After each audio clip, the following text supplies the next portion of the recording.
18 साल की उम्र में आप क्या कर रहे थे? काफ़ी हद तक चांस है कि शायद आप अपने कॉलेज को लेके परेशान होंगे, अपने करियर और फ्यूचर को लेके परेशान हो रहे होंगे। पर क्या आपको पता है कि भारत का एक लड़का 18 साल की उम्र में खुशी-खुशी देश के लिए फांसी पर चढ़ गया था?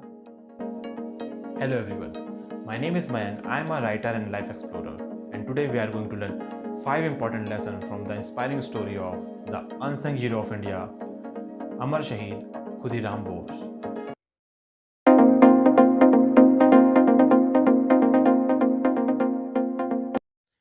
खुदीराम बोस सिर्फ 18 साल तक जिए, मगर उनका जीवन इतना बड़ा है कि वो हमेशा हम सबको इंस्पायर करता है। ये कहानी जब मैंने पढ़ा था तो मुझे ये कमाल की लगी थी कि 18 साल का बच्चा, 18 साल का लड़का कैसे ये कमाल कर सकता है। और मुझे खुशी है कि आज उनकी कहानी के ज़रिए जो लेसन हम सीख सकते हैं वो मैं आपके साथ शेयर कर रहा हूँ। खुदीराम बोस का जन्म 3 दिसंबर 1889 को हुआ। ये अपने पेरेंट्स के 4th चाइल्ड थे, मतलब खुदीराम से बड़ी 3 बहनें और थी। खुदीराम के जन्म के पहले इनके पेरेंट्स के 2 बेटे और हुए थे, पर वो सर्वाइव नहीं कर पाए थे और उनके पेरेंट्स को डर था कहीं खुदीराम के साथ भी ऐसा ना हो। पर लकीली खुदीराम सर्वाइव कर पाए और उन्होंने एक बहुत बड़ा जीवन जिया। बट अनफॉर्चुनेटली जब वो 6 साल के थे तो उनकी माँ का देहांत हो गया और उसके 1 साल बाद उनके पिता ने भी दुनिया को अलविदा कह दिया। इसके बाद खुदीराम अपनी बड़ी बहन के साथ रहे और उनकी बड़ी बहन ने उनका ख्याल रखा। 15 की उम्र में इनकी मुलाकात श्री अरबिंदो घोष से हुई। अरबिंदो एक पोएट थे, योगी थे और आज़ादी की लड़ाई में बहुत बड़ी भूमिका निभा रहे थे। उनसे इंस्पायर होकर खुदीराम बोस भी आज़ादी की लड़ाई में जुड़ गए। Here we get the lesson number 1, age is just a number. अगर आपका मकसद बड़ा है तो इससे फ़र्क नहीं पड़ता कि आपकी उम्र क्या है। आपकी उम्र जो भी हो, अगर आपके इरादे अच्छे हैं तो आप किसी भी उम्र में कमाल कर सकते हैं। 18 साल के होते तक उन्होंने बम बनाना सीख लिया था। And here we get lesson number 2, the greatness of skill. आपको बम बनाना नहीं सीखना है, क्योंकि देश उस वक्त अपनी आज़ादी की लड़ाई लड़ रहा था, तो ये सारी चीज़ें कुछ लोगों के लिए ज़रूरी थी। आज हम पूरी तरीके से आज़ाद हैं और ये सारी चीज़ें अब गैरकानूनी हैं और गलत हैं। खैर, उनके इस हुनर के कारण अंग्रेज़ों को काफ़ी मुसीबत का सामना करना पड़ा था। फिर अपने दोस्त प्रफुल्ल चाकी के साथ खुदीराम बोस मजिस्ट्रेट किंग्सफोर्ड पर हमला करने की कोशिश करते हैं। Here we learn third lesson, don't delay your plans. Khudiram Bose चाहते तो थोड़ा और टाइम रुक सकते थे, मगर उन्हें पता था अगर और रुका गया तो ब्रिटिश गवर्नमेंट उन्हें पकड़ लेगी और वो अपने प्लान में पहले ही अनसक्सेसफुल हो जाएंगे। इसलिए उन्होंने खुद के बड़े होने का वेट नहीं किया या उन्होंने किसी और का वेट नहीं किया। अनफॉर्चुनेटली वो अपने प्लान में सक्सेसफुल नहीं हो पाए, मगर जो स्पिरिट उनके अंदर थी वो तब भी कमाल की थी। इसके बाद खुदीराम बोस और प्रफुल्ल चाकी भागने की कोशिश करते हैं, बट अनफॉर्चुनेटली खुदीराम बोस को अरेस्ट कर लिया जाता है एंड प्रफुल्ल चाकी खुद को गोली मारकर आत्मदाह कर लेते हैं।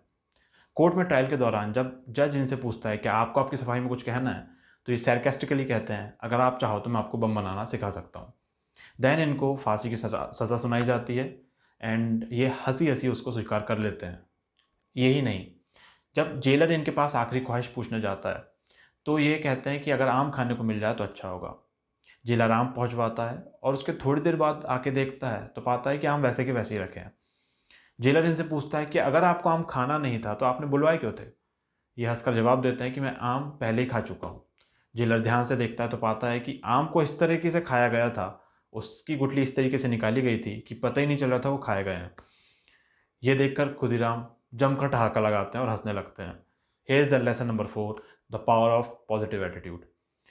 उन्हें फांसी होने वाली थी, उनका जीवन अब समाप्त होने वाला था। इसके बावजूद भी उनका एटीट्यूड बिल्कुल नहीं बदला था। वो वैसे ही मज़े कर रहे थे। वो खुश थे कि वो देश के लिए कुर्बान हो रहे हैं।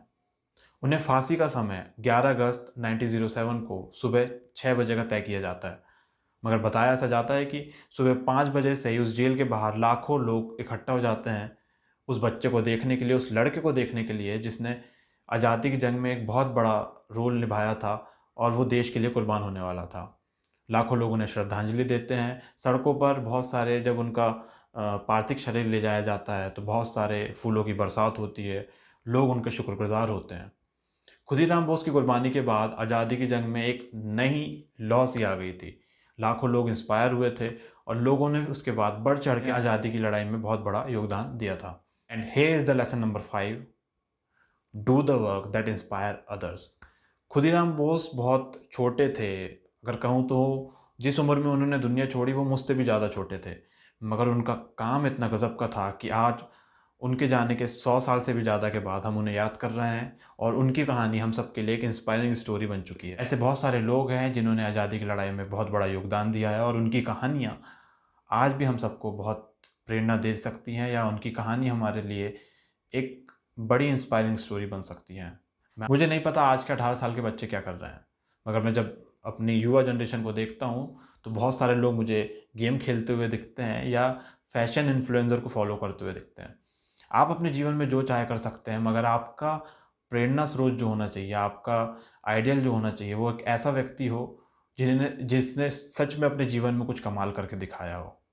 वो लोग नहीं जो सिर्फ स्क्रीन के सामने आके खुद को सफ़ेद रंग पोत के 30 सेकंड का डांस करते हैं। ये लोग आपके आइडल बिल्कुल भी नहीं होने चाहिए। ऐसे बहुत सारी कहानियाँ इतिहास में दबी हुई है। हमारे भारत में कमाल के लोग पैदा हुए हैं।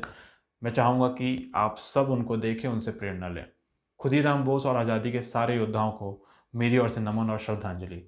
आई होप कि ये वीडियो आपको पसंद आया होगा और आपने इससे कुछ अच्छी बातें सीखी होंगी। If you really like the video, then make sure to give me a thumbs up and subscribe the channel. Thanks for watching. See you soon in another video.